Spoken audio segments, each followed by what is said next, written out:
ꯇꯧꯖꯃꯤꯟꯅꯁꯤ soibungo yang thagatseri bona ki wahi sigidamukta bona ki wahidi maya ni panba kabak thangdri sun thawi haibani pa masin chai do thamoida chumthokpi gadoribani takpi gadoribani tambi gadoribani aduda na chai khoina masi in na chachabang amna na boluk thamoina hana pinabiyo chai khoi kari masoi bale rabadi na ki wahidi chumthokku matamda chumthokchabang amjana na thamoi pinabiyo karigumba afaba lerabsu suna ki wahina thagot bibu mapana khoi hena afaba chamkhon mangamna na pangbiyo masing matam masing ngon sinajabani chai ahangba matra amuk na sinabiyo sa sin khoi pula makana bol pinabiyo to sisu amen masigi wari matik si kamay tawgi ham tamda Paul haribu nupa si aikogi masi isorgi mission amna mathawna phaba kenu amakane akuna ju wari khange magi missionary journey missionary khokchakta tongan mafamda isorgi singlup lingkhatpa kedowa adu mana Jerusalem da mana singlup kara sogat le mana adugi singlup sing aduda mateng pang na bidam da Corinthia gi singlup sinu mana kare haidane insin ba haibada insin ba Corinthia singlup sisu mana Jerusalem gi singlup ama singlup ta mana support piri bese Corinthia singlup su saruk yana na bidam mo insin ba adu da mana khudam moina sina ba singlup ama khle adu singlup si kaino da Macedonia gi singlup se da haleng gi haima verse 1 2 da kun yengabdi mokoi si yamna su laire du awana su tab marak ko bisa awana tab maram gi mui pibam to ko ja su lep lep tab ai ngasi di khudong sadre ai ngasi di ware nange ga na mui pibam to ko se lep tab ha ta adu mokoi ngamja ba de gi su hena pi ha bi se pol sakhi ni ha da polin ha da mana phongro adu masida Macedonia gi singlup se angat pane ko sathina awana gi chang yeng marak tar bu su makoi na yamna harau ba su makoi na kham thena lar bu su makoi gi pina haibi gi mapa nai dana pina haibi mapa nai da bu yam khatle aduga makoi na pi ba ngam ba makai pi haiba ina sakhini hoi makoi na ngam jabadi thandok na makoi na pining na pirami hai pi ba se koi na mi khara madi pressure leiba gi damak da pi ba adidi khara mana kali asai ngasi je tai kumasi pidragadi ai torok sabe su pastor na khangi adidi ai kano su ai members na khangmani na ai na pidragadi ai si isor da leitaba mangani haraga adigi yengaga piba yam stok haidoga ko adu sindu amata nate Macedonia singu tawis pining na piba haiba amka yawe monda aduna second Corinthians mapan gitere de kari hai isor na ina hai na pibu nuksi hai ko aku na pibu se aku wakal na pun na lepa ga ai pun na lepa do ai si ma di so da pi de hai ba sang du ni New Testament da tambiri se ten tai ti wa du da tok ko ai na ai masi ma di pi de hai ba sang le lepa madu kanu nataba pressure gi mapan nataba adu ningon da khang na ba gi mapan nataba ai na gam thoi masi isona ai mon to bi basi khallaga haraga pibo oigadabne adumaina oiba Macedonia gi sinupse aduna masida ekoi pibam thokbasi pirak tabam matamda gari oirake ba madu factor ahum khagna ekoi pibam thokbasi piham danana bagi thabak si tawle asigi factor ahum jine ina si share tawge je ahan basi ekoi na isor gi thausa je isor ekoi dum tawbi gi thabak se bab ta wat masi bab ta wala madam da koina bigom thok ja pining mo ya ko ai lai ra bane hena lumakani ai leiba leitaba yengakani ko ai khudong cha ba cha da ba yengakani ngasi na isor da pukala kani je ko masi sida kari oi ga ba Macedonia silup sidi adu oi de ba makoi di kaino makoi da they had heart hadana makoi ngamjaba adu de hena pin na ba thamoi lai ya ko adu makoi condition ji moi background ji kaino mo awana su tingna tariba adu laira bu moje laira bane moje ko ai ina kullaga ai pige hari bu mi do ma hoji laira ngi da mai ngamse bu thak ta piba ngam do ina kullaga da hena ma the mata ne no je ko satan je master ne ma ji mi ngonda mi gi asol ba ji yenga ga ne mi bu sin thuna bu na ba ai na dum wakal khan matam satan ma du gi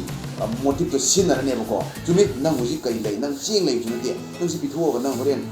ꯁꯤ ꯁꯩꯇꯥꯟꯅ ꯑꯩꯈꯣꯏꯗ ꯄ꯭ꯔꯣꯝ ꯇꯧꯔꯛꯀꯗꯣꯏꯅꯤ ꯑꯗꯨꯒꯤ ꯈꯨꯗꯣꯡꯆꯥꯕꯁꯤ ꯇꯥꯎꯅ ꯁꯩꯇꯥꯟꯅ ꯁꯤꯖꯤꯟꯅꯔꯛꯀꯅꯤ ꯑꯗꯨ ꯑꯩꯉꯣꯟꯗ ꯍꯦꯟꯅ ꯊꯧꯅꯥ ꯐꯔꯅꯤ type ꯄꯤꯗꯕꯗ ꯊꯧꯅꯥ ꯐꯔꯛꯀꯗꯣꯏꯅꯤ ꯑꯩꯁꯦ ꯆꯨꯝꯃꯤꯀꯣ ꯑꯩꯒꯤ ꯔꯤꯖꯟꯁꯦ ꯃꯔꯝ ꯆꯥꯏ ꯔꯤꯖꯅꯦꯕꯜ ꯑꯣꯏ ꯑꯩꯒꯨꯝꯕ ꯃꯤꯅꯕꯨ ꯀꯃꯥꯏꯅ ꯄꯤꯗꯣꯏꯅꯣꯅꯦ ꯍꯥꯏꯕꯔꯣꯝꯗ ꯂꯥꯛꯀꯅꯤ ꯁꯩꯇꯥꯟꯅ ꯁꯨꯝ ꯑꯩꯈꯣꯏ ꯁꯤꯖꯤꯟꯅꯔꯒ ꯍꯌꯦꯡ ꯉꯝꯃꯕ ꯃꯇꯝꯗꯁꯨ ꯇꯣꯉꯥꯟꯕ ꯕꯔꯗꯟ ꯃꯌꯥꯝ ꯑꯃ ꯂꯥꯛꯀꯅꯤ ꯍꯧꯖꯤꯛ ꯑꯩꯈꯣꯏ ꯃꯅꯤꯄꯨꯔꯒꯤ ꯆꯤꯐ ꯃꯤꯅꯤꯁꯇꯔ ꯑꯣꯏꯔꯤꯕꯁꯦ ꯀꯩꯅꯣ ꯇꯧꯕ ꯅꯠꯇꯦ ꯃꯥꯁꯤ ꯃꯥꯏꯟ ꯏꯪꯊꯕ ꯅꯠꯇꯦꯀꯣ ꯑꯗꯨ ꯇꯥꯏꯕꯪꯄꯥꯟꯗ ꯏꯅꯥꯛ ꯈꯨꯟꯕ ꯍꯥꯏꯁꯤ ꯀꯅꯥꯅꯣ ꯍꯥꯏꯔꯒꯗꯤ ꯑꯃꯠꯇ ꯂꯩꯇꯦꯅ ꯍꯥꯏꯕ ꯌꯥꯏ ꯏꯅꯥꯛ ꯈꯨꯟꯕꯁꯤ ꯀꯩꯅꯣ ꯍꯥꯏꯕ ꯃꯇꯝꯗ ꯑꯩꯈꯣꯏꯅ ꯏꯁꯣꯔ ꯅꯤꯡꯕꯒ ꯂꯣꯏꯅꯅ ꯄꯦꯟꯊꯣꯛꯄꯁꯤꯅ ꯈ꯭ꯋꯥꯏꯗꯒꯤ ꯏꯅꯥꯛ ꯈꯨꯟꯕꯅꯤ ꯍꯥꯏꯀꯣ ꯐꯤꯂꯤꯄꯤꯌꯥꯗ ꯍꯥꯏꯕꯅꯤ godliness with contentment is great gain 하잖아. 아시 같으니 이나 군부 바이블 나티고 디피니션제. 프라달란 사바 집 가리암 로이바 아디기디 사나 루파 얌 레이바 란툼 고 랜로드 람기 마푸 오이버도 이나 군부 나티. 고 मखोई तोंगान मोय बर्डन ना मदुम लेगनेबा को लम याम लेबदुगी पैसा याम पाइबदुगी ठिकादारदुगी बर्डन गा सी ngasi ko sara nongmagi तालग चारी बखोई बर्डन गा मानरोयबको अदु मखोई गा एगु वखल चप माननेबा अदु इना खुन बाइ बिसि कइनो अखोन पेन्थोब मतमदा आई मु इना खुन बिसि लेके को पेन्थोब मतमदा अखोई कनो मकन अदु ngसाइना हाइजिकिबा ईश्वरगी थौजालसे अखोइना ज्ञान ताबा वालाको मतमदा अखोइ cheerful giver से ओइबा ngमोय को 2 Corinthians 9:7 दा हारिबा cheerful giver से अखोइ ओइबा ngमोय नंबर 1 फैक्टर जे आई की टाइप पिन न खुद चिंजन की दोइसे ईश्वर की ग्रेस है आई ग्रेस है हाइजर के होगी ईश्वर ना मेहरोन पदु अहुम की बतरा मंगा दा करी है आदम गा इपकना चागनो है हाई हेक चारो मिकुप्ता मखोई गा ईश्वर के लापना करे अमोन नंगनब याद को अदु मियोय बाय लेखा तारब अदु ईश्वर न दी मियोय बसे स्पेशल होना सेमनिना अदुगी कंडीशन दु हुंदोक प यादेबा अदु खुदक माना मेहरोन पदु अहुम पर त्रा मंगादा सेवियर अमगी दमुत प्रॉमिस तरोमिदो को नुपी सिगी दारा दगी लिन की मकोक थुगाइगनी हारम मुदु पे क्रॉस त सही लिसिगनी ममांग तौगिबो क्रॉस की थबक अदुबो ईश्वरना हाना प्रिडिक्ट तरोमनेबा अदु मतम मदुदा ईश्वरना हाइरमबा मागी प्रिडिक्शन दो फुलफिल तौननबगी दमकता जुग जुग कया सिदा ईश्वरना मियोयबसे करमाइना असेंगबा होलीनेसन अमा ngak selaga jisu kristi ki line ase lagna bagi damak kaya gi mati corner ke habje koina bible ki dispensation hai bible ki lon da ado khoi meite ron har juk hai batare koi ju hindu ki kari de su juk mari ge lai jana ko saita treta dwapur kali gan hai jana meite de ju hari sak ha sak kru sak lang sak gan lai ko asmai to bible de ju juk khar lai jana अदुमाय तो जुग जुग सिंग असिदा ईश्वरना लोइना लाए अहान जुग सि कैदोरे पुक्सेल सेंबगी जुग सिदा ईश्वरना मोय सागनु हाय भाई दो हाइबे इंद चासले ईश्वरना मोय एडियन फौ इंफोलुदि तानथोरो मतंगदा मकोय जे कमाइन तोरे दि कंसाइंस न मु लाए मोय वाखलोना रूल तौगदब जुग अमा मु लाए असिगी मतंगदा ईश्वरना मकोय सि नखोइदा अफफत खंगनबगी कंसाइंस लेरे अदुगी मतुंग नोय अफब तौ हारे अफब तौ हारगे ईश्वरना फतबजे अदुक पतै हेंगल मेहरों पदु तरुक करी हाय ईश्वर की मचासी मियोबगा लौना लेनबगी खोरब फटब मैम हिंगलपगी रेकॉर्ड लेको अदुद ईश्वर सावबदी कदो मियोबसे मांगल लगे दिसिन लौरतना इसिंग इजाउन मियोबसे मांगल ले अदु ईश्वर की थौजालदी लेप लेते इमुंग अमा माना सेलेक्ट तौबिरे नोवा की फैमिली कल्ले को नोवा की फैमिली कल मतुंगदा नोवा की फैमिली दिगे अनौबा अहुम सुबु जुक्से मुसंगगा ह्यूमन गवर्नमेंट हैदना मसिगी जुक्से मुसंगा नोवादा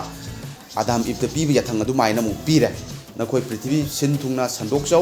महै यानजौ हाइदना अदुमाइना संदोएको अदु पृथ्वी पुंब सिन थुंगना संदोनि सोन पीबि याथंगजे मियोबगी फत्तबजी यंगो अदुम लोइनर लेबा नोवागी चरोन सुरोन यामखलेको यामखलगा कैदोरि बाबेल की टावर है जखोई खंगेको बाबेल की टावर से मियोबसे चाइथोकि मोद पुनसननबगी वखलोनसे मोन ईश्वरगी मैप यो ईश्वरन चाइथो वाय मोन पुनसननब कोनरपा असिगी लौतरपुदिगी ईश्वरन नेशन जे तोंगान तोंगान खाइदोखरे लोन मानहंदबगी जजमेंट दो ईश्वरन पिरखरेको अदुमाइन तौबदि मोइ पुनबेदा नमदन ईश्वरन चै खाइगरेको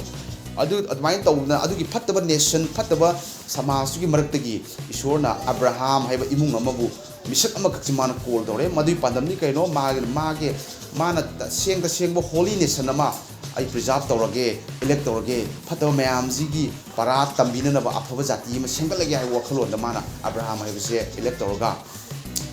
अब्राहम दगी मो अनोबु जुक अमो हर प्रॉमिस सदन को डिस्पेंसेशन ऑफ प्रॉमिस सदन अदु हारजु यारे अदि पट्रियार्क हारजु यारे हारिबु जुक मरी सुबजे मु हौरे असिना कनो फौब लानी अदगी दे मु असिगी जुक सिदा मु ꯅꯣꯋꯥꯒꯤ ꯖꯨꯛꯁꯦ ꯁꯣꯔꯤ ꯑꯕ꯭ꯔꯥꯍꯥꯝꯒꯤ ꯖꯨꯛꯁꯦ ꯂꯣꯏꯕꯗꯒꯤ ꯑꯃꯨꯛ ꯂꯣ ꯍꯥꯏꯅ ꯑꯃꯨꯛ ꯂꯥꯛꯀꯗꯣꯏꯅꯤ ꯂꯣ ꯑꯁꯤꯗ ꯑꯃꯨꯛ ꯀꯩꯗꯧꯔꯦ ꯂꯣ ꯋꯦꯟ ꯊꯪꯁꯤ ꯏꯜꯂꯣ ꯑꯁꯤꯗ ꯉꯁꯥꯏ ꯇꯥꯏꯠꯀꯤ ꯀꯔꯤꯒꯤ ꯑꯃ ꯃꯌꯥꯝ ꯑꯃ ꯌꯥꯎꯔꯤꯁꯦ ꯑꯗꯨ ꯑꯁꯤꯒꯤ ꯖꯨꯛꯁꯤꯡ ꯑꯁꯤ ꯏꯁꯣꯔꯅ ꯇꯧꯕꯒꯤ ꯃꯔꯝꯗꯤ ꯀꯩꯅꯣ ꯍꯥꯏꯕꯗ ꯖꯤꯁꯨ ꯈ꯭ꯔꯤꯁꯇꯒꯤ ꯂꯥꯏꯟꯁꯦ ꯐꯖꯅ ꯉꯁꯥꯏꯒꯤ ꯃꯩꯍꯧꯔꯣꯜ ꯄꯟ 3:15ꯗ ꯍꯥꯏꯈꯤꯕ ꯃꯤꯑꯣꯏꯕꯕꯨ ꯀꯟꯅꯅꯕꯒꯤ ꯄ꯭ꯂꯥꯟꯁꯦ ꯃꯁꯤꯅꯤ ꯊꯧꯖꯥꯜꯁꯤ ꯌꯣꯝꯃꯒ ꯁꯨꯝ ꯂꯥꯛꯏꯁꯦꯀꯣ ꯃꯁꯤ ꯌꯣꯝꯃꯒ ꯁꯨꯝ ꯂꯥꯛꯏꯕꯅꯤ ꯖꯨꯛꯁꯤꯡꯁꯤ ꯏꯁꯣꯔꯅ ꯁꯦꯞ ꯇꯧꯔꯒ ꯃꯤꯑꯣꯏꯕꯗ ꯌꯥꯊꯪ ꯄꯤꯔ ꯃꯤꯑꯣꯏꯕꯅ ꯁꯨꯝ ꯊꯨꯒꯥꯏꯕ ꯏꯁꯣꯔꯅ ꯖꯖꯃꯦꯟ ꯑꯃꯨꯛ ꯇꯧꯕ ꯊꯧꯖꯥꯜ ꯑꯃꯨꯛ ꯎꯠꯄ ꯑꯗꯒꯤ ꯃꯤꯑꯣꯏꯕꯁꯦ ꯑꯃꯨꯛ ꯁꯨꯃꯥꯏꯅ ꯁꯨꯝ ꯂꯥꯛꯑꯒ ꯇꯧꯕꯅꯦ ꯑꯗꯨꯅ ꯋꯥꯌꯦꯜ ꯃꯄꯨꯁꯤꯡꯒꯤ ꯂꯥꯏꯔꯤꯛꯇꯒ ꯌꯦꯡꯉꯗꯤ ꯑꯩꯈꯣꯏꯅ ꯈꯪꯒꯅꯤ ꯃꯤꯑꯣꯏꯕꯁꯤ ꯃꯥꯒꯤ ꯑꯅꯤꯡꯕ ꯃꯥꯒꯤ ꯃꯤꯠꯅ ꯎꯕ ꯐꯩꯌꯦꯕ ꯊꯕꯛꯁꯦ ꯑꯗꯨꯝ ꯇꯧꯔꯦ ꯍꯥꯏꯌꯦ ꯏꯁꯣꯔꯅ ꯑꯃꯨꯛ ꯋꯥꯔꯛꯄ ꯋꯥꯌꯦꯜ ꯃꯄꯨ ꯑꯃꯨꯛ ꯈꯟꯗꯣꯛꯄ ꯃꯣꯏꯁꯨ ꯄꯥꯞ ꯑꯃꯨꯛ ꯄꯨꯛꯅꯤꯡ ꯍꯣꯡꯕ ꯁꯨꯃꯥꯏꯅꯀꯣ ꯄꯥꯞ ꯖꯁꯃꯦꯟ ꯑꯗꯩ ꯔꯤꯄꯦꯟꯇꯦꯟꯁ ꯄꯥꯞ ꯖꯁꯃꯦꯟ ꯔꯤꯄꯦꯟꯇꯦꯟꯁ ꯍꯥꯏꯅ ꯁꯨꯝ ꯆꯠꯄꯅꯦ ꯑꯩꯈꯣꯏꯒꯤ ꯋꯥꯌꯦꯜ ꯃꯄꯨꯁꯤꯡꯒꯤ ꯂꯥꯏꯔꯤꯛꯁꯦ ꯌꯦꯡꯉꯒꯗꯤ ꯑꯗꯨ ꯏꯁꯣꯔꯅ ꯃꯤꯑꯣꯏꯕꯁꯦ ꯑꯗꯨꯛꯀꯤ ꯃꯇꯤꯛ ꯅꯨꯡꯁꯤꯅ ꯂꯣꯏꯅꯕꯤꯔꯛꯏ ꯖꯤꯁꯨ ꯈ꯭ꯔꯤꯁꯇꯁꯦ ꯂꯥꯛꯅꯅꯕꯒꯤ ꯂꯝꯕꯤꯁꯦ ꯑꯗꯨ ꯋꯥꯌꯦꯜ ꯊꯪ ꯑꯁꯤ ꯖꯤꯁꯨ ꯈ꯭ꯔꯤꯁꯇꯅ ꯍꯦꯛ ꯁꯤꯕ ꯃꯇꯝꯗ ꯋꯥꯌꯦꯜ ꯊꯪ ꯑꯁꯦ ꯐꯨꯜꯐꯤꯜ ꯑꯣꯏꯔꯦ ꯉꯁꯥꯏꯒꯤ ꯂꯣ ꯃꯌꯥꯝꯁꯦ ꯏꯁꯣꯔꯅ ꯄꯤꯔꯤꯕ ꯉꯁꯥꯏꯒꯤ ꯋꯥꯌꯦꯜ ꯊꯪꯒꯤ ꯖꯨꯛꯁꯦ ꯖꯤꯁꯨ ꯈ꯭ꯔꯤꯁꯇꯅ ꯃꯊꯟꯇ ꯈꯟꯅ ꯊꯨꯡꯍꯜꯂꯦ ꯃꯤꯑꯣꯏ ꯀꯅꯥꯝꯇ ꯋꯥꯌꯦꯜ ꯊꯪ ꯊꯨꯡꯍꯟꯕ ꯉꯝꯕ ꯂꯩꯇꯦ ꯀꯣ ꯑꯗꯨꯅ ꯀꯃꯥꯏꯅ ꯇꯧꯋꯦ ꯑꯩꯈꯣꯏꯒꯤ ꯂꯨꯛ ꯄꯟꯗꯨꯞ 2ꯒꯤ ꯄꯗ 6ꯇ ꯀꯔꯤ ꯍꯥꯏ ꯃꯦꯔꯤꯒ ꯖꯣꯁꯦꯐꯀꯁꯨ ꯑꯩꯈꯣꯏꯒꯤ ꯁꯤꯁꯔ ꯑꯒꯁꯇꯁꯅ ꯑꯩꯈꯣꯏꯒꯤ ꯃꯤꯀꯣꯛ ꯊꯤꯅꯅꯕ ꯌꯥꯊꯪ ꯄꯤꯕꯗ ꯃꯈꯣꯏꯁꯨ ꯕꯦꯊꯂꯦꯍꯦꯝ ꯇꯥꯅ ꯂꯥꯛꯏꯗꯅꯀꯣ ꯑꯗꯨ ꯕꯦꯊꯂꯦꯍꯦꯝꯗ ꯃꯈꯣꯏꯒꯤ ꯂꯩꯐꯝ ꯂꯩꯇꯕꯗꯒꯤ ꯃꯈꯣꯏꯁꯦ ꯌꯥꯎꯒꯤ ꯁꯪꯒꯣꯜꯗ ꯂꯩꯕ ꯇꯥꯔꯛꯈꯤ ꯑꯗꯨꯒꯤ ꯇꯥꯟꯖꯥ ꯑꯗꯨꯗ ꯀꯩꯅꯣꯁꯤ ꯃꯦꯔꯤꯁꯤ ꯑꯉꯥꯡ ꯎꯅꯅꯕꯒꯤ ꯃꯇꯝꯁꯤ ꯑꯣꯏꯍꯜꯂꯝꯃꯦꯕꯀꯣ ꯑꯗꯨ 6ꯇꯗꯤ ꯀꯩꯗꯧꯔꯦ ꯃꯈꯣꯏꯅ ꯃꯐꯝ ꯑꯗꯨꯗ ꯂꯩꯔꯤꯉꯩꯗ ꯃꯦꯔꯤ ꯑꯉꯥꯡ ꯎꯅꯕꯒꯤ ꯃꯇꯝ ꯑꯣꯏꯔꯝꯃꯤꯅ ꯍꯥꯏꯕꯅꯤ ꯑꯗꯨ ꯒ꯭ꯔꯤꯛꯇ ꯐꯖꯅ ꯌꯦꯡꯉꯗꯤꯀꯣ ꯃꯁꯤ ꯄꯦꯁꯤꯞ ꯐꯣꯔꯝ ꯍꯥꯏꯗꯅ ꯑꯃꯈꯛ ꯂꯩ ꯄꯦꯁꯤꯞꯇ ꯍꯥꯏꯔꯒꯗꯤ ꯀꯩꯅꯣ ꯍꯥꯏꯕ ꯃꯇꯝꯗ ꯑꯩꯈꯣꯏꯒꯤ ꯑꯦꯛꯁꯟꯁꯦ ꯀꯅꯥꯒꯨꯝꯕ ꯑꯃꯅ ꯇꯧꯕ ꯑꯃꯈꯛ ꯐꯣꯡꯗꯣꯛꯄꯅꯦ ꯑꯗꯣ ꯑꯗꯨꯒꯤ ꯑꯥꯔꯊꯗꯤ ꯀꯩꯅꯣ ꯍꯥꯏꯕ ꯃꯇꯝꯗ ꯑꯉꯥꯡ ꯎꯅꯅꯕꯒꯤ ꯃꯇꯝ ꯑꯣꯏꯍꯜꯂꯝꯃꯤ ꯍꯥꯏꯗꯅ ꯀꯣ ꯑꯗꯨꯒꯤ ꯑꯥꯏꯗꯤꯌꯥ ꯑꯃꯈꯛ ꯆꯦꯟꯕ ꯑꯗꯣ ꯃꯩꯇꯩꯔꯣꯟꯗꯗꯤ ꯌꯥꯝꯅ ꯁ꯭ꯇ꯭ꯔꯦꯠ ꯑꯣꯏꯅ ꯑꯉꯥꯡ ꯎꯅꯕꯒꯤ ꯃꯇꯝ ꯃꯈꯣꯏꯅ ꯃꯐꯝꯗꯨꯗ ꯂꯩꯔꯤꯉꯩꯗ ꯕꯦꯊꯂꯦꯍꯦꯝꯗ ꯂꯩꯔꯤꯉꯩꯗ ꯀꯣ ꯑꯗꯨꯅ ꯕꯦꯊꯂꯦꯍꯦꯝꯗꯒꯤ ꯀꯟꯕꯤ ꯃꯄꯨ ꯊꯣꯛꯀꯅꯤ ꯍꯥꯏꯕꯁꯤ ꯊꯨꯡꯅꯅꯕꯒꯤꯗꯃꯛꯇ ꯑꯗꯨꯒꯤ ꯇꯥꯟꯖꯥꯗ ꯏꯁꯣꯔꯅ ꯆꯞ ꯆꯥꯅ ꯊꯣꯛꯍꯜꯂꯤꯕ ꯑꯗꯨ ꯃꯇꯝꯗ ꯏꯁꯣꯔꯅ ꯃꯥꯁꯦ ꯃꯦꯔꯤꯁꯦ ꯑꯉꯥꯡ ꯄꯣꯛꯄꯒꯤ ꯃꯇꯝꯁꯦ ꯑꯣꯏꯍꯜꯂꯝꯃꯤ ꯍꯥꯏꯕ ꯑꯗꯨꯗꯤ ꯀꯩꯗꯧꯔꯦ ꯃꯊꯤ ꯄꯟꯗꯨꯞ 2ꯒꯤ ꯄꯗ 35ꯗ ꯍꯥꯏꯈꯤꯕꯗꯣ ꯑꯗꯨꯗ ꯑꯣꯏꯔꯔꯦꯕ ꯑꯗꯨ ꯂꯥꯛꯏꯗꯨ ꯀꯩꯅꯣ ꯑꯉꯥꯡ ꯑꯗꯨ ꯁꯤ ꯈ꯭ꯔꯤꯁꯃꯥꯁꯀꯤꯁꯨ ꯌꯥꯝꯅ ꯃꯔꯤ ꯂꯩꯅꯕꯅꯤ ꯑꯗꯨ ꯑꯣꯏꯔꯤꯗꯨ ꯀꯩꯅꯣ ꯍꯥꯏꯕ ꯃꯇꯝꯗ ꯑꯉꯥꯡ ꯑꯗꯨ ꯑꯩꯈꯣꯏꯒꯤ ꯄꯥꯄꯤꯁꯤꯡꯕꯨ ꯀꯟꯅꯕꯒꯤꯗꯃꯛꯇ ꯂꯥꯛꯄꯅꯤ ꯍꯦꯔꯣꯗꯅ ꯀꯩꯗꯧꯏ ꯃꯁꯥꯌꯥ ꯑꯃ ꯄꯣꯛꯀꯅꯤ ꯍꯥꯏꯕꯁꯤ ꯍꯦꯔꯣꯗꯁꯨ ꯈꯪꯉꯦ ꯑꯗꯨ ꯃꯥꯅ ꯑꯗꯨꯝ ꯁꯦꯟꯅꯔꯒ ꯂꯩꯕꯅꯤ ꯆꯤꯡꯅꯕ ꯈꯨꯗꯤꯡꯃꯛꯁꯦ ꯐꯥꯗꯠꯂꯨ ꯍꯥꯏꯗꯅ ꯃꯥ ꯌꯥꯊꯪ ꯇꯥꯎꯊꯔꯒ ꯂꯩꯕꯅꯤ ꯀꯣ ꯀꯩꯅꯣꯁꯤꯗ ꯑꯗꯨꯕꯨ ꯃꯦꯔꯤ ꯌꯥꯝ ꯑꯟꯑꯦꯛꯁꯄꯦꯛꯇꯦꯠ ꯖꯒꯥ ꯑꯃꯈꯛꯇꯗ ꯖꯤꯎꯁꯤꯒꯤ ꯅꯤꯡꯊꯧꯕꯨ ꯁꯪꯒꯣꯜꯗ ꯁꯕꯝꯗ ꯄꯣꯛꯀꯅꯤ ꯍꯥꯏꯕꯁꯤ ꯍꯦꯔꯣꯗꯅ ꯀꯩꯗꯧꯉꯩꯁꯨ ꯈꯜꯂꯔꯣꯏꯗꯕ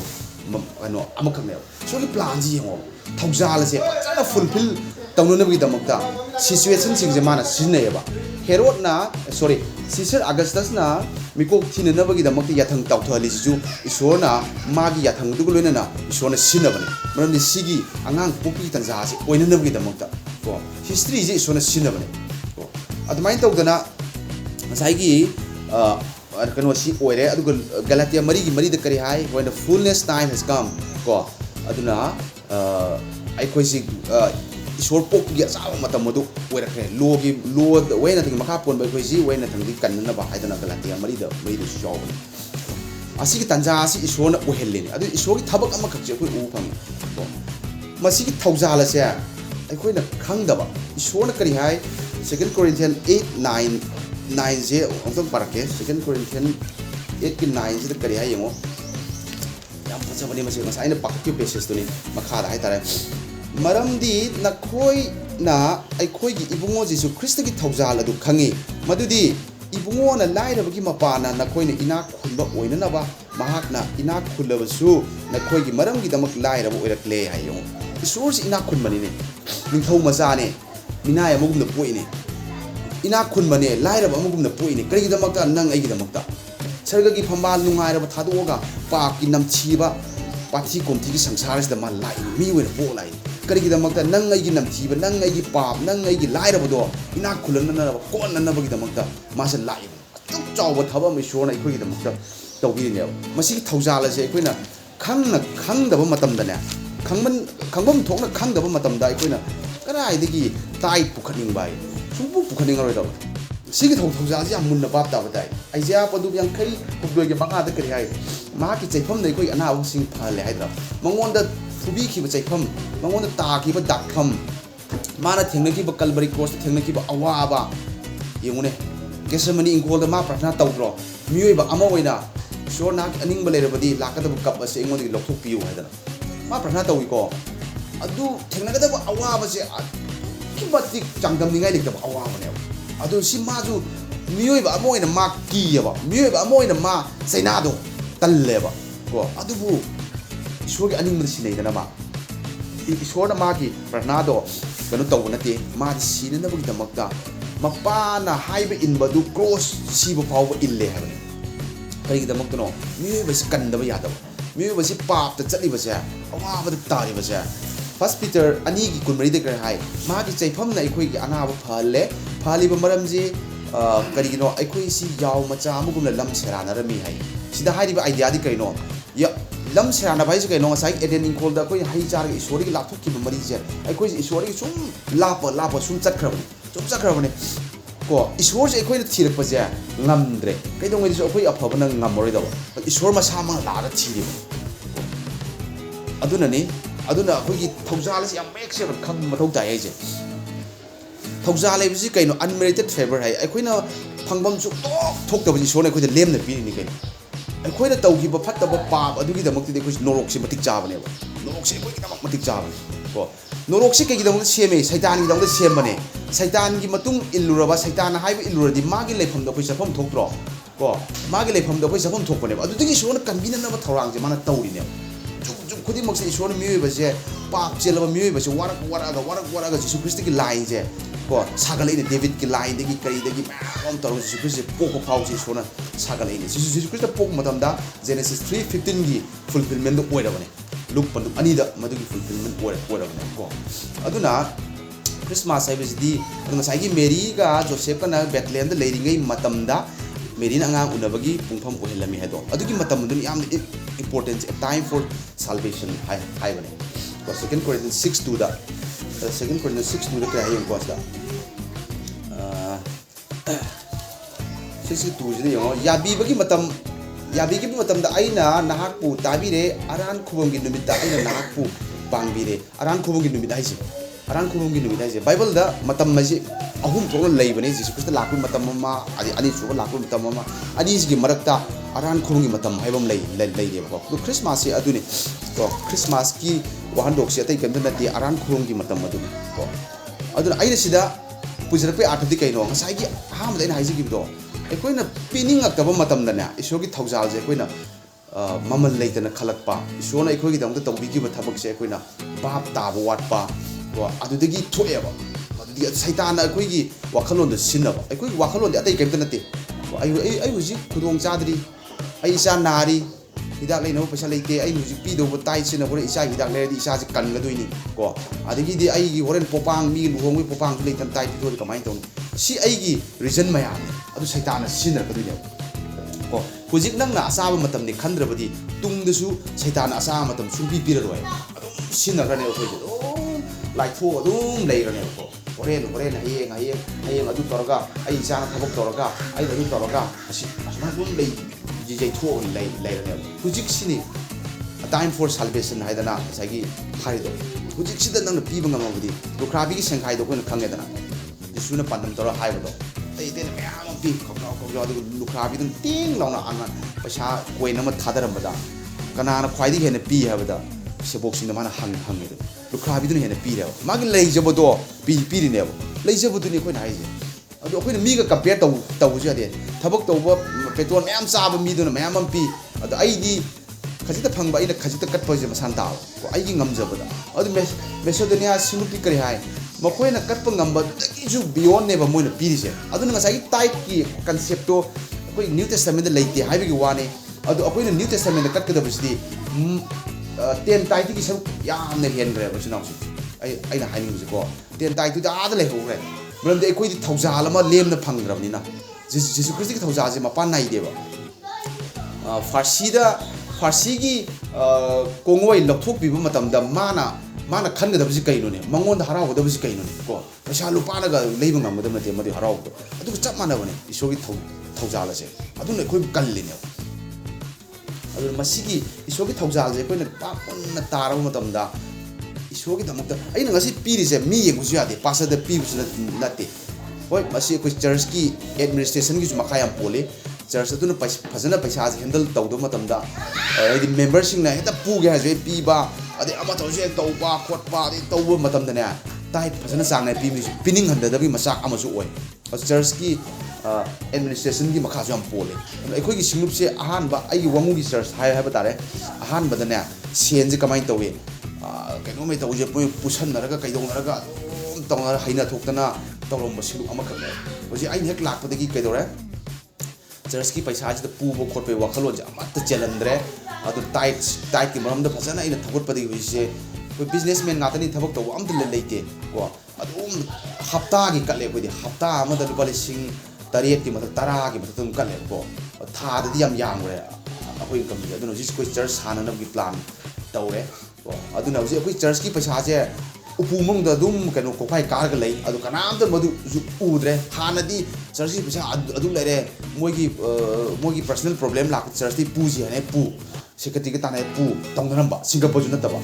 adu mai yam tongnaram me ko hojikti adu masing loina thadokre adu piba mi ju yam pining na pire baram di sene se kana gumana haina de hem je moida khangal le ko sumaina su lei aduna ikoi isogi thawjala se mayek seng na khangdaba matamda koi pining na piba se oiba ngamde isogi thawjala ji khang matamda di as aina pidre se isogi thabak ki dabak tani ko aina ngasi pibji mapana missionary ama support pirakadoi ko pastor ikoi ki damak tai thakpi riba pastor ki support pirakadoi ko missionary thadoi ko church ki adu tarokodi ko haina khalu matamde ne hagalun pirane ko maram engon da thawjala do man kaina leire isogi thawjala aina phajana okre ko adu masigi relation si amna maru oiba aduga ani suba sidana kaino ham tamda ani suba factor sina kaino ham tamda aikoina ne aikoi gi income gi source of income je aikoi isada credit pijab ko imung da haidra ne ai su mar mak tawi mas aina honadana aina tawdana aina suru bai phangni ga ai lak pani go mase si am danger ne sorry napal yade david na first chronicle 29:14 da kre hai yam phajabari si param ahanba 29:14 kre hai adubu ai amasung ai gi missing kanano hai yo ma amasung ma gi missing si isoda matha long pho ini ko missing kanano ai khoina mataw sumna kaning na kachaba ngamni bai moina katti ga si David ki credit copy ji ngoba ai si kanano ne ai isore na kaning na katba ngamni si kanano ba maram di pot punamak nangon da gini hai mana acquire to mana phangi ba pot punamak se isor nangon da gini hai mana bap dai ba aduga nahaki kuttagi phangjaba adu aina nangon da kachabani aduni yo masa akoina karai da kalino haibuju isor da ne akoina kalise isor da gi phangbadu akoina isor da katpane ko adu itar gadi aikoi gi income source of income ja isor da gini haibise akoina kawr da bana ko isor da gi lakpa matamda akoina isor da piba ja akoina pamur oyaba sikido mo na haro da khuji aina anga amada kana gom da lupa sam piraga aina lupa sam piraga mangon digi lupa kun aina khuduk low mata ma kun nu piba kai pamur oyaba mar di sam do kai di phangai no aina pibne se ma khangeba adu aina kun nu piu hai mata ma pamu da pitor kaneba lupa sam je mana pirak pani ko pidra ga di lupa sam ju mu low gi da hai ba idea ma soi lakaneba adu mangon da phangai ba lupa sam do kai digi no ma bap ta ba gi da ma kun du piba ngamine adu ai da phangi ba lan thu ma ja ai da phangi ba lan thu ma si ai na kai digi no hai ba se mek sing na bap ta ba tar ga di isor da piba si oi pining pirane ko ai gu mana hai sing da na David na hai do ni ai amus ai gi mi kanano ne isor da ina pining na piba ngami ba ai itik na te ba ngasi ina phangi lan ai itik na te masi ina tawri ba thabak ai itik na te isor na yabi bi ai thabak phangi bani isor na yabi bi da mo ai pesa si tali bani dudi bungo nangon da thanks giving bu oiro tai bu oiro amo bu ai puning na lepodo pining na piba ta mo ina lepodo pressure ꯇꯧꯕ ꯅꯠꯇꯕ ꯄꯥꯁꯇꯔꯅ pressure ꯇꯧꯕꯒꯤ ꯁꯄꯤꯗꯅ ꯁꯠꯇꯣꯛꯅꯤꯡꯗꯅ ꯁꯠꯇꯣꯛꯑ ꯄꯤꯕꯗꯨ ꯅꯠꯇꯕ out of compulsory ꯅꯠꯇꯕꯀꯣ ꯆꯤꯌꯔꯐꯨꯜ ꯑꯣꯏꯅ ꯄꯤꯕꯗꯣ ꯑꯩꯈꯣꯏꯅ ꯑꯣꯏꯕ ꯉꯝꯃꯛꯀꯅꯦꯕꯀꯣ ꯑꯗꯨ ꯅꯥꯄꯜ ꯍꯩꯕꯁꯤꯗꯤ ꯁꯨꯡꯌꯥ ꯌꯥꯗ꯭ꯔꯦ ꯏꯁꯣꯔꯅ ꯑꯗꯨꯅ ꯀ꯭ꯔꯦꯗꯤꯠꯁꯨ ꯄꯤꯕ ꯉꯝꯃꯣꯏ ꯍꯥꯏꯕꯗ ꯑꯩꯅ ꯍꯣꯠꯅꯗꯅ ꯑꯩꯅ ꯇꯧꯔꯤꯅꯤ ꯍꯥꯏꯕ ꯃꯇꯝꯗ ꯃꯔꯝꯗꯤ ꯑꯩꯅ ꯍꯣꯠꯅꯔꯒ ꯑꯩꯅ ꯋꯥꯅ तानꯕ ꯁꯦꯟꯅꯤꯗꯅ ꯃꯗꯨ ꯑꯩꯅ ꯄꯤꯊꯣꯛꯄꯗ ꯄꯥꯝꯃꯨꯏꯌꯦꯕ ꯀꯣ ꯑꯩꯒꯤ ꯄꯥꯡꯒꯜꯅꯅꯤ ꯈꯜꯂꯕ ꯃꯇꯝꯗ ꯑꯗꯨꯕꯨ ꯏꯁꯣꯔꯅ ꯑꯩꯉꯣꯟꯗ ꯒ꯭ꯌꯥꯟ ꯂꯧꯁꯤꯡ ꯄꯤꯕꯤꯔꯒ ꯍꯥꯏꯔꯤꯕ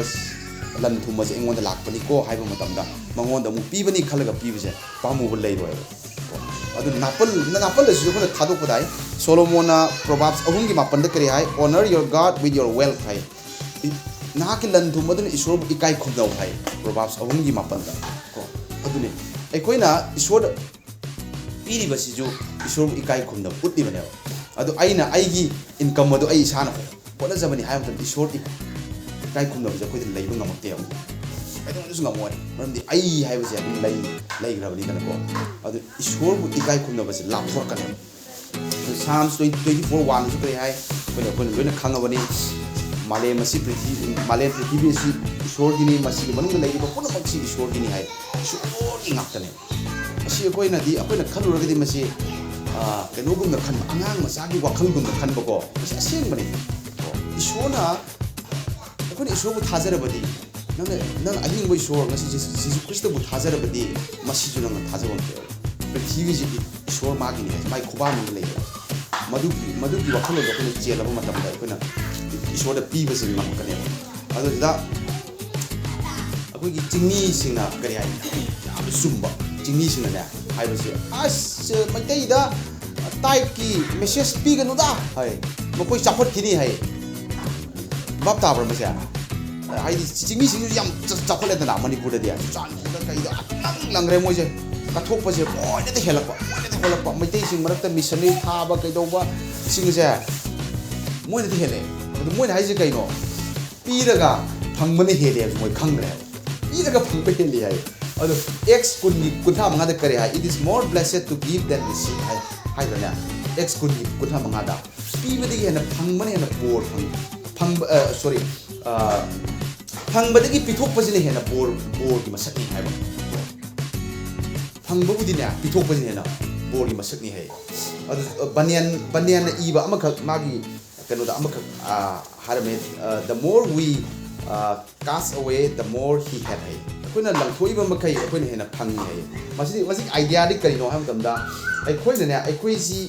akoina langthong matamda akoi isa je empty tawsari ne ba hangali ne ba koi je kaidam ishor ki blessing na koi feel tawna na bagi damakka akoi je hangali ba si idea je banyan na iram me ba the more we cast away the more we had hai ba asi idea ni jimi sing do kan pai de je इबा इशोगी ने वादने मोय मी जु येंगोय मी ना कराय the season गेनो कराय तव मा की थबंग आई इशो येंग पीरे पिरकदु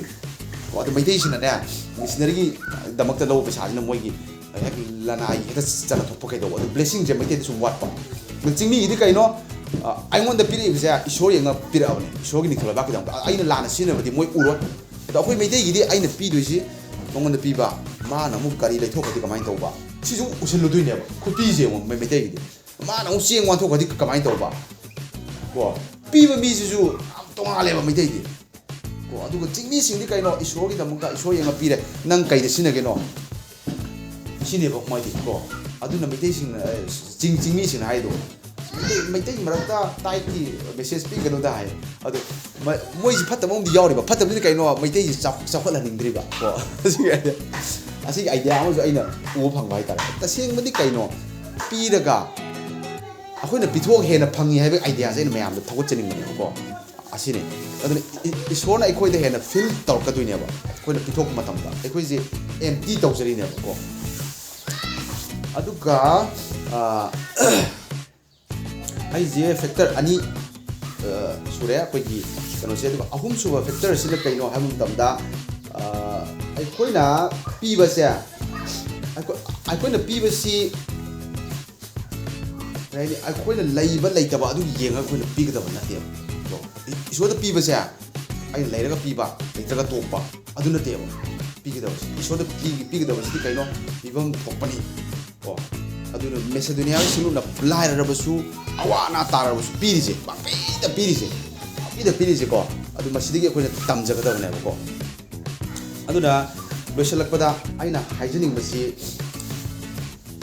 ꯑꯩꯈꯣꯏ ꯀꯌꯥꯝ ꯌꯥꯝꯅ ꯑꯩꯈꯣꯏ ꯏꯁꯣꯔꯗ ꯄꯤꯕ ꯉꯝꯃꯒꯦ ꯉꯁꯤ ꯐꯥꯎꯕꯗ ꯑꯩꯒꯤ ꯏꯟꯀꯝ ꯑꯗꯨꯕꯨ ꯆꯥꯟꯅꯔꯤꯕ꯭ꯔꯥ ꯑꯩꯅ ꯄꯤꯔꯤꯕꯁꯦ ꯇꯥꯏꯠꯀꯤ ꯋꯥꯐꯝꯗꯤ ꯇꯣꯛꯈ꯭ꯔꯣ ꯅ꯭ꯌꯨ ꯇꯦꯁꯇꯃꯦꯟꯇ ꯇꯥꯏꯠꯀꯤ ꯄꯔꯥ ꯍꯥꯏꯔꯝꯗꯦ ꯈꯣꯠꯂꯝꯗꯦ ꯍꯥꯏꯗꯅ ꯇꯥꯏꯠꯁꯦ ꯄꯤꯗ꯭ꯔꯁꯨ ꯌꯥꯏ ꯍꯥꯏꯕ ꯃꯦꯝꯕꯔꯁꯤꯡ ꯑꯗꯨ ꯂꯤꯗꯔꯁꯤꯡ ꯃꯌꯥꯝ ꯑꯃ ꯂꯩ ꯀꯣ ꯑꯗꯨ ꯄꯤꯗꯅꯒ ꯂꯩꯕꯁꯨ ꯑꯗꯨꯝ ꯌꯥꯎꯔꯤꯕꯅꯤ ꯑꯗꯨ ꯃꯈꯣꯏꯗ ꯍꯪꯅꯤꯡꯂꯤꯕ ꯀꯣꯏꯁꯟꯗꯤ ꯅꯪꯒꯤꯗꯃꯛꯇ ꯏꯁꯣꯔꯅ ꯇꯧꯕꯤꯈꯤꯕ ꯊꯧꯖꯥꯜ ꯑꯗꯨꯒꯤꯗꯃꯛꯇ ꯅꯪ ꯀꯌꯥꯝ ꯄꯤꯔꯕꯒꯦ ꯉꯁꯤ ꯃꯦꯁꯦꯗꯣꯅꯤꯌꯥꯒꯤ ꯁꯤꯡꯂꯨꯞꯀꯤ ꯑꯩꯅ ꯄꯥꯖꯈꯤꯕ ꯄꯗ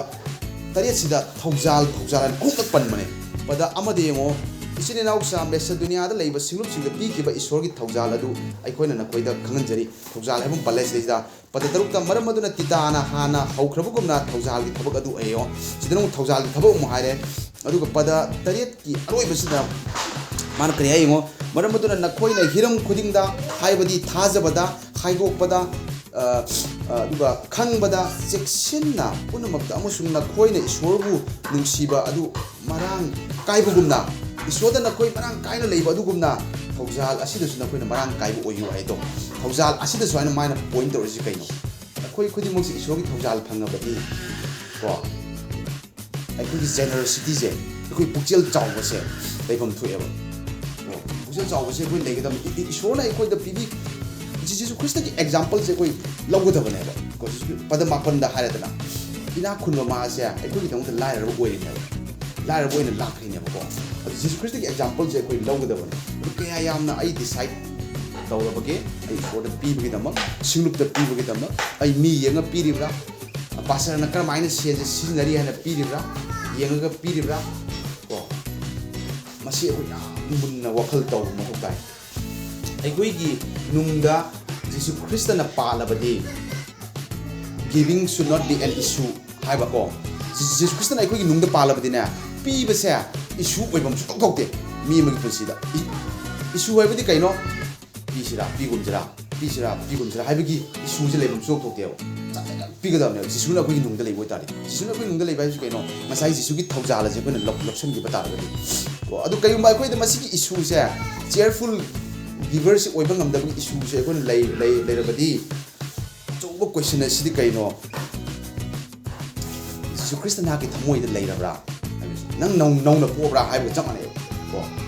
ꯃꯤ ꯑꯃꯒꯤ ꯁ꯭ꯄꯤꯔꯤꯆꯨꯋꯦꯂꯤꯇꯤꯁꯤ ꯀꯔꯝꯍꯥꯏꯅ ꯌꯦꯡꯒꯦꯗ ꯃꯥꯅ ꯄꯤꯕꯗ ꯌꯦꯡꯉꯣ ꯍꯥꯏꯕꯒꯤꯁꯨ ꯑꯆꯧꯕ ꯑꯃ ꯂꯩꯕꯅꯤ ꯄꯤꯕ ꯄ꯭ꯔꯥꯊꯅꯥ ꯀꯣ ꯃꯥꯒꯤ ꯄ꯭ꯔꯦꯌꯔ ꯂꯥꯏꯐ ꯃꯥꯒꯤ ꯒꯤꯚꯤꯡ ꯂꯥꯏꯐꯁꯤꯗ ꯌꯦꯡꯉꯣ ꯍꯥꯏꯀꯣ ꯃꯥ ꯀꯔꯝꯍꯥꯏꯅ ꯄꯤꯒꯦ ꯍꯥꯏꯕꯁꯤꯗꯁꯨ ꯌꯦꯡꯉꯣ ꯃꯁꯤ ꯏꯆꯦ ꯃꯦꯔꯤꯁꯦ ꯀꯔꯝꯕ ꯐꯤꯕꯝꯗ ꯍꯥꯏꯕꯁꯦ ꯑꯩꯈꯣꯏ ꯂꯣꯏ ꯈꯪꯉꯕꯅꯤ ꯃꯥꯒꯨꯝꯕ ꯃꯤꯁꯛ ꯑꯃꯅ ꯌꯦꯡꯉꯨꯁꯤ 5,000-6,000ꯒꯤ ꯄꯣꯠ ꯑꯃ ꯄꯤꯔꯛꯄ ꯍꯥꯏꯕꯁꯤꯁꯨ ꯁꯤ ꯑꯩꯈꯣꯏ ꯇꯝꯖꯒꯗꯕꯅꯤ ꯀꯣ ꯑꯗꯨ ꯃꯦꯝꯕꯔꯁꯤꯡ ꯑꯇꯩꯁꯨ ꯂꯣꯏꯅ ꯇꯧꯔꯝꯒꯅꯤ ꯍꯥꯏꯕ ꯊꯥꯖꯩ ꯑꯩꯅ ꯈꯪꯕ ꯅꯠꯇꯦ ꯆꯨꯝꯅꯈꯛꯀꯤ ꯑꯩꯅ ꯊꯥꯒꯠꯆꯕꯅꯤ ꯃꯁꯤꯗꯤ ꯁꯨꯃꯥꯏꯅ ꯄꯤꯔꯕ ꯃꯇꯝꯗ ꯁꯤꯒꯨꯝꯕꯁꯦ ꯍꯧꯔꯦ ꯆꯥꯎꯔꯛꯀꯅꯤ ꯁꯤꯒꯨꯝꯕꯁꯤꯒꯤ ꯐꯟ ꯐꯖꯅ ꯂꯩꯔꯕ ꯃꯇꯝꯗ ꯉꯁꯥꯏ ꯄꯣꯜꯅ ꯖꯦꯔꯨꯁꯥꯂꯦꯝ ꯁꯤꯡꯂꯨꯞꯀꯤꯗꯃꯛꯇ ꯐꯟ ꯔꯥꯏꯁ ꯇꯧꯕꯁꯦ ꯑꯁꯨꯃꯥꯏꯅ ꯁꯤꯒꯤꯁꯤꯡꯁꯤ ꯐꯟ ꯔꯥꯏꯁ ꯇꯧꯔꯒ ꯃꯐꯝ ꯑꯁꯤꯒꯤ ꯀꯔꯤꯒꯤ ꯂꯩꯇ ꯂꯥꯏꯔꯗ ꯀꯩꯗ ꯉꯁꯤꯗꯤ ꯅꯣꯡꯃ ꯑꯩꯈꯣꯏꯒꯤ ꯁꯃꯔꯇꯟ ꯁꯦꯇꯔꯗꯦ ꯀꯥꯏꯅ ꯕꯦꯡꯒ꯭ꯂꯣꯔꯗ ꯑꯩꯅ ꯀꯥꯔꯛꯄ ꯆꯔꯆꯇꯤ ꯌꯥꯝ ꯇꯧꯋꯤ ꯂꯩꯇ ꯂꯥꯏꯔꯁꯤꯡꯅ ꯃꯇꯦꯡ ꯄꯥꯡꯕ ꯄꯤꯖ ꯄꯤꯊꯛ ꯆꯥꯖꯕ ꯉꯝꯗꯕꯁꯤꯡ ꯁꯦꯕꯥ ꯇꯧꯕ ꯁꯤꯡꯂꯨꯞꯀꯤ ꯑꯗꯨꯃꯥꯏꯅ ꯂꯩꯌꯦꯕꯀꯣ ꯁꯤꯒꯨꯝꯕ ꯇꯧꯔꯝꯕꯗ ꯑꯩꯈꯣꯏ ꯐꯖꯕꯁꯤꯅ ꯃꯤꯁꯤꯡꯅ ꯆꯨꯝ ꯑꯐꯕꯁꯤ ꯈꯪꯒꯗꯕꯅꯦꯕ ꯀꯣ ꯑꯗꯨꯅꯤ ꯄꯤꯕꯁꯦ ꯑꯩꯈꯣꯏꯗ ꯏꯁꯨ ꯑꯣꯏꯔꯛꯄ ꯇꯥꯔꯕꯗꯤ ꯑꯩꯈꯣꯏꯗ ꯖꯤꯁꯨꯁꯦ ꯑꯩꯈꯣꯏꯗ ꯂꯩꯔꯕ꯭ꯔꯥ ꯍꯥꯏꯕꯒꯤ ꯀꯣꯏꯁꯟ ꯑꯁꯦ ꯑꯩꯈꯣꯏꯅ ꯂꯥꯛꯑꯦ ꯃꯁꯤ ꯑꯩꯈꯣꯏꯅ ꯏꯁꯥꯅ ꯏꯚꯥꯂꯨꯋꯦꯠ ꯇꯧꯕ ꯇꯥꯏ ꯀꯣ ꯑꯩꯈꯣꯏ ꯏꯁꯥꯅ ꯏꯁꯥꯕꯨ ꯌꯦꯡꯖꯕ ꯇꯥꯏ ꯑꯩꯅ ꯄꯤꯔꯤꯕ ꯈꯨꯄꯤꯁꯤ ꯃꯤꯅ ꯑꯩꯉꯣꯟꯗ ꯄ꯭ꯔꯦꯁꯔ ꯇꯧꯕꯒꯤꯗꯃꯛꯇ ꯄꯤꯔꯤꯕ꯭ꯔꯥ ꯀꯣ ꯃꯤꯅ ꯈꯪꯅꯅꯕ ꯎꯅꯅꯕꯒꯤꯗꯃꯛꯇ ꯄꯤꯔꯤꯕ꯭ꯔꯥ ꯍꯥꯏꯕꯁꯦ ꯑꯩꯈꯣꯏꯅ ꯌꯥꯝꯅ ꯀꯩꯅꯣ ꯇꯧꯕ ꯇꯥꯏ ꯑꯔꯣꯏꯕꯗ ꯑꯩꯅ ꯍꯥꯏꯅꯤꯡꯕꯗꯤ ꯑꯩꯈꯣꯏꯒꯤ ꯄꯨꯛꯆꯦꯜ ꯆꯥꯎꯅ ꯄꯤꯕꯁꯤꯗ ꯅꯪꯅ ꯀꯔꯤꯒꯨꯝꯕ ꯁ꯭ꯇ꯭ꯔꯒꯜ ꯇꯧꯔꯕ ꯃꯁꯤꯗ ꯅꯪꯅ ꯀꯔꯤꯒꯨꯝꯕ ꯁ꯭ꯇ꯭ꯔꯒꯜ ꯇꯧꯔꯕꯗꯤ ꯅꯪ ꯑꯆꯤꯛꯄ ꯀꯥꯗ ꯐꯝꯃꯦꯗꯅ ꯏꯁꯣꯔꯒꯤ ꯊꯧꯖꯥꯜ ꯑꯗꯣ ꯃꯤꯠ ꯎꯏꯁꯜꯂꯒ ꯀꯟꯅ ꯌꯦꯡꯉꯨ ꯏꯁꯣꯔꯒꯤ ꯊꯧꯖꯥꯜ ꯏꯁꯣꯔꯅ ꯅꯪꯒꯤꯗꯃꯛꯇ ꯇꯧꯕꯤꯈꯤꯕ ꯊꯕꯛ ꯑꯗꯣ ꯃꯨꯟꯅ ꯈꯟꯊꯔꯒ ꯌꯦꯡꯉꯨ ꯑꯗꯨ ꯃꯇꯝꯗ ꯏꯁꯣꯔꯅ ꯄꯥꯡꯒꯜ ꯄꯤꯔꯛꯀꯅꯤ ꯖꯦꯝꯁ 1:5ꯗꯁꯨ ꯍꯥꯏ ꯑꯗꯨꯒꯨꯝꯕꯗꯨ ꯉꯝꯅꯅꯕꯒꯤꯗꯃꯛꯇ ꯏꯁꯣꯔꯒꯤ ꯂꯧꯁꯤꯡꯅꯤ ꯋꯥꯔꯤ ꯑꯩ ꯀꯌꯥ ꯌꯥꯝꯅ ꯄꯤꯒꯗꯒꯦ ꯀꯌా ꯌꯥꯝꯅ ꯄꯤꯁꯤꯒꯦ ꯏꯁꯣꯔ ꯑꯩ ꯐꯪꯉꯤꯕ ꯏꯟꯀꯝꯁꯤꯗ ꯑꯩ ꯀꯃꯥꯏꯅ ꯄꯤꯁꯤꯒꯦ ꯍꯥꯏꯕꯒꯤ ꯋꯥꯈꯜ ꯊꯣꯛꯇ꯭ꯔꯗꯤ ꯏꯁꯣꯔꯗ ꯄ꯭ꯔꯊꯅꯥ ꯇꯧꯋꯦ ꯂꯧꯁꯤꯡ ꯄꯤꯅꯅꯕꯒꯤꯗꯃꯛꯇꯀꯣ ꯀꯔꯝꯍꯥꯏꯅ ꯄꯤꯒꯗꯒꯦ ꯍꯥꯏꯕꯒꯤ ꯂꯧꯁꯤꯡꯁꯤ ꯏꯁꯣꯔꯅ ꯄꯤꯔꯛꯅꯕꯒꯤꯗꯃꯛꯇ ꯏꯁꯣꯔꯗ ꯄ꯭ꯔꯊꯅꯥ ꯇꯧꯋꯦ ꯖꯦꯝꯁ 1:5ꯒꯤ ꯃꯇꯨꯡ ꯏꯟꯅ ꯑꯗꯨꯅꯤ ꯑꯩꯅ ꯍꯥꯏꯖꯅꯤꯡꯕꯁꯦ ꯑꯩꯈꯣꯏꯗꯤ ꯄꯤꯅꯅꯕꯒꯤꯗ ꯏꯁꯣꯔꯅ ꯀꯧꯊꯣꯛꯈ꯭ꯔꯕꯅꯤ ꯑꯩꯈꯣꯏꯅ ꯄꯤꯕ ꯌꯥꯎꯗ꯭ꯔꯒꯗꯤ ꯄꯣꯜꯒꯤ ꯃꯇꯝꯗ ꯃꯍꯥꯛꯄꯨ ꯁꯤꯡꯂꯨꯞꯁꯤꯡꯅ ꯄꯤꯗꯅ ꯇꯧꯗ꯭ꯔꯒꯗꯤ ꯃꯥ ꯀꯔꯝꯍꯥꯏꯅ ꯁꯞꯄꯣꯔꯠ ꯇꯧꯒꯅꯤ ꯃꯌꯥꯝꯅ ꯄꯤꯕꯒꯤ ꯃꯄꯥꯟꯗ ꯃꯥ ꯏꯁꯣꯔꯒꯤ ꯄꯥꯎ ꯁꯟꯗꯣꯛꯄ ꯁꯤꯡꯂꯨꯞ ꯂꯤꯡꯈꯠꯄ ꯉꯝꯂꯤꯕꯅꯤ ꯃꯁꯤ ꯁꯤꯡꯂꯨꯞ ꯄꯤꯕ ꯁꯤꯡꯂꯨꯞ ꯑꯁꯤ ꯑꯆꯧꯕ ꯁꯤꯡꯂꯨꯞ ꯑꯣꯏꯔꯛꯇꯅ ꯇꯧꯔꯛꯅꯕꯒꯤ ꯎꯄꯥꯏꯁꯤ ꯀꯔꯤꯅꯣ ꯐꯟ ꯔꯦꯖ ꯇꯧꯕ ꯇꯥꯏ ꯆꯔꯆꯀꯤ ꯐꯟ ꯂꯩꯕ ꯇꯥꯏ ꯀꯩꯗꯧꯕ ꯇꯥꯏꯀꯣ ꯃꯁꯤꯁꯤꯡꯁꯤ ꯌꯥꯝꯅ ꯃꯔꯨ ꯑꯣꯏꯕ ꯑꯗꯨ ꯃꯁꯤ ꯑꯩꯈꯣꯏꯅ ꯇꯥꯏ ꯑꯗꯨ ꯍꯧꯖꯤꯛꯀꯤ ꯃꯇꯝꯗꯁꯨ 10 ꯇꯥꯏꯁꯤ ꯑꯗꯨꯝ ꯄꯤꯅꯩꯀꯣ ꯑꯗꯨ ꯃꯤꯅ ꯀꯔꯝꯍꯥꯏꯅ ꯇꯧꯏ ꯅ꯭ꯌꯨ ꯇꯦꯁꯇꯥꯃꯦꯟꯗ ꯇꯥꯏꯠ ꯄꯜꯂꯝꯗ꯭ꯔꯒꯁꯨ ꯃꯣꯏꯅ ꯃꯤꯅꯤꯃꯥꯏꯁ ꯇꯧꯔꯒ ꯀꯣ ꯁꯤꯗꯒꯤ ꯍꯦꯟꯅ ꯄꯤꯒꯗꯕꯅꯤ ꯍꯥꯏꯗꯨ ꯃꯣꯏ ꯈꯪꯉꯦ ꯅ꯭ꯌꯨ ꯇꯦꯁꯇꯥꯃꯦꯟꯒꯤ ꯃꯇꯝꯗ ꯏꯁꯣꯔꯗ ꯄꯤꯕꯁꯦ 10 ꯇꯥꯏꯠꯇꯒꯤ ꯁꯔꯨꯛ ꯍꯦꯟꯅ ꯄꯤꯒꯗꯕꯅꯤ ꯃꯣꯏ ꯈꯪꯉꯦꯕ ꯑꯗꯨꯕꯨ ꯉꯝꯗꯕꯅꯤꯅ ꯕꯥꯎꯟꯗꯔꯤꯁꯦ ꯀꯥꯏ ꯊꯝꯃꯤ 10 ꯇꯥꯏꯠꯇ ꯕꯥꯎꯟꯗꯔꯤꯁꯦ ꯊꯝꯃꯦꯕ ꯀꯣ 10 ꯇꯥꯏꯠꯁꯤꯅ ꯃꯤꯅꯤꯃꯝꯅꯤ ꯁꯤꯗꯒꯤ ꯇꯥꯕꯗ ꯁꯨꯡꯌꯥ ꯌꯥꯗ꯭ꯔꯦ ꯑꯗꯨ ꯃꯤꯅꯤꯃꯝ ꯃꯣꯏ ꯊꯝꯃꯒ ꯃꯤꯅꯤꯃꯝꯗꯨꯗ ꯂꯤꯃꯤꯠ ꯇꯧꯔꯒ ꯃꯣꯏꯅ ꯄꯤꯕ 10 ꯇꯥꯏꯠꯁꯤꯁꯨ ꯑꯗꯨꯝ ꯆꯠꯅꯕꯤ ꯑꯃ ꯑꯣꯏꯅ ꯄꯤꯔꯦꯕꯀꯣ ꯑꯗꯨꯕꯨ ꯇꯁꯦꯡꯕꯗꯤ ꯑꯩꯅ ꯍꯥꯏꯖꯔꯤꯁꯤꯅꯤ ꯅ꯭ꯌꯨ ꯇꯦꯁꯇꯥꯃꯦꯟꯗ ꯇꯥꯏꯠ ꯄꯟꯗ꯭ꯔꯒꯁꯨ ꯃꯃꯥꯡꯉꯩꯗ ꯄꯤꯔꯝꯕ ꯑꯣꯜ ꯇꯦꯁꯇꯥꯃꯦꯟ ꯃꯇꯝꯗ ꯄꯤꯔꯝꯕ 10 ꯇꯥꯏꯠꯇꯨꯒꯤ ꯍꯦꯟꯅ ꯑꯩꯈꯣꯏꯅ ꯄꯤꯐꯝ ꯊꯣꯛꯏ ꯍꯥꯏꯕꯁꯦ ꯑꯩꯅ ꯃꯌꯥꯝꯗ ꯍꯥꯏꯖꯅꯤꯡꯕꯗꯨꯅꯤ ꯑꯗꯨꯅ ꯄꯤꯕ ꯉꯝꯃꯛꯇꯕ ꯃꯇꯝꯗ ꯏꯁꯣꯔꯒꯤ ꯊꯧꯖꯥꯜꯗꯣ ꯑꯃꯨꯛ ꯋꯥꯈꯜ ꯃꯨꯟꯅ ꯈꯜꯂꯒ ꯌꯦꯡꯕꯤꯌꯨ ꯅꯍꯥꯛꯀꯤ ꯏꯟꯀꯝꯗꯣ ꯀꯗꯥꯏꯗꯒꯤ ꯂꯥꯛꯄꯅꯣ ꯌꯦꯡꯕꯤꯌꯨ ꯀꯣ ꯑꯗꯨꯒ ꯅꯍꯥꯛꯅ ꯄꯤꯕ ꯉꯝꯃꯛꯇ꯭ꯔꯤꯕꯗ ꯅꯪꯒꯤ ꯐꯤꯕꯝ ꯌꯦꯡꯉꯒ ꯅꯪꯅ ꯄꯤꯕ ꯉꯝꯗ꯭ꯔꯤꯕꯅꯤ ꯅꯪꯒꯤ ꯐꯤꯕꯝꯗꯣ ꯅꯪ ꯀꯩꯗꯧꯅꯁꯨ ꯎꯔꯣ ꯅꯪꯒꯤ ꯑꯦꯅꯤ ꯐꯤꯕꯝ ꯅꯪꯒꯤ ꯑꯔꯩꯕꯗꯣ ꯏꯁꯣꯔꯗ ꯄꯤꯌꯨ ꯍꯥꯏꯕ ꯏꯁꯣꯔꯅ ꯑꯩꯈꯣꯏꯗ ꯍꯥꯏꯕꯁꯤꯀꯣ ꯏꯁꯣꯔꯅ ꯑꯩꯈꯣꯏ ꯈꯨꯗꯤꯡꯃꯛꯀꯤ ꯃꯊꯛꯇ ꯕꯣꯔ ꯄꯤꯒꯅꯤ